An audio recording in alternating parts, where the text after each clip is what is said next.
നമസ്കാരം. Raf talk ഫുട്ബോളിലേക്ക് അവർക്കും സ്വാഗതം. ഈ മാസത്തെ അന്താരാഷ്ട്ര മത്സരങ്ങൾക്കുള്ള പോർച്ചുഗലിന്റെ സ്ക്വാഡിനെ അവരുടെ കോച്ച് റോബർട്ടോ മാർട്ടിനസ് പ്രഖ്യാപിച്ചപ്പോൾ ഒരു ജംബോ സ്ക്വാഡാണ് പ്രഖ്യാപിച്ചിരിക്കുന്നത്. 32 താരങ്ങളെ അദ്ദേഹം ഈ സ്ക്വാഡിൽ ഉൾപ്പെടുത്തിയിരിക്കുന്നു. സ്വീഡനെതിരെയും സ്ലൊവേനിയക്കെതിരെയുമാണ് അവർ കളിക്കുന്നത്. യൂറോ കപ്പിനുള്ള പ്രിപ്പറേഷൻ എന്ന രൂപത്തിലാണ് ഈ ഒരു മത്സരങ്ങളെ താൻ കാണുന്നത് എന്ന് ഓൾറെഡി റോബർട്ടോ മാർട്ടിനസ് പറഞ്ഞു കഴിഞ്ഞു. ആദ്യ മത്സരം മാർച്ച് 21 സ്വീഡനെതിരെയും രണ്ടാമത്തെ മത്സരം മാർച്ച് 26 സ്ലൊവേനിയക്കെതിരെയുമാണ്.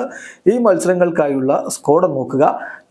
അവരുടെ സ്ക്വാഡിൽ ഗോൾ കീപ്പർമാരായിട്ട് ഉള്ളത് FC പോർട്ടോയുടെ ഡിയേഗോ കോസ്റ്റ, വോൾവർഹാംപ്ടൺ വണ്ടേഴ്സിന്റെ ഹൊസേസ, AS റോമയുടെ റൂയി പെട്രീസിയോ. ഡിഫൻഡർമാരായിട്ടുള്ളത് FC ബാഴ്സലോണയുടെ ജാവോ കൺസേലോ, വോൾസിന്റെ നെൽസൺ സെമേഡോ, FC പോർട്ടോയുടെ ജാവോ മരിയോ, മാഞ്ചസ്റ്റർ യുണൈറ്റഡിന്റെ ഡിയേഗോ ഡാലോട്ട്, FC ബയൺ മ്യൂണിക്കിന്റെ റാഫേൽ ഗൊറീറോ, PSG-യുടെ ന്യൂനോ മെൻഡസ്, യൂണിയൻ ബെർലിന്റെ ഡിയേഗോ ലെയ്റ്റെ, അതുപോലെ FC പോർട്ടോയുടെ പെപ്പെ, മാഞ്ചസ്റ്റർ സിറ്റിയുടെ റൂബൻ ഡയസ്, SL ബെനിഫിക്കയുടെ അന്റോണിയോ സിൽവ, സ്പോർട്ടിംഗ് CP-യുടെ ഗോൺസാലോ ഇനാസിയോ, വോൾസിന്റെ ടോട്ടി ഗോമസ്, PSG-യുടെ ഡാനിലോ പെരീര. ഇതാണ് അവരുടെ ഡിഫൻഡർമാർ. ഇനി മധ്യനിര നോക്കുക. ഫുൾഹാമിന്റെ ജാവോ പലീഞ്ഞ, അൽ ഹിലാലിന്റെ റൂബൻ നവസ്, ബെൻഫിക്കയുടെ ജാവോ നവസ്, മാഞ്ചസ്റ്റർ യുണൈറ്റഡിന്റെ ബ്രൂണോ ഫെർണാണ്ടസ്, അൽ നസറിന്റെ ഒട്ടാവിയോ മൊണ്ടീറോ, PSG-യുടെ വിറ്റീഞ്ഞ, മാഞ്ചസ്റ്റർ സിറ്റിയുടെ മാത്യൂസ് ന്യൂനസ്, മാഞ്ചസ്റ്റർ സിറ്റിയുടെ ബെർണാഡോ സിൽവ.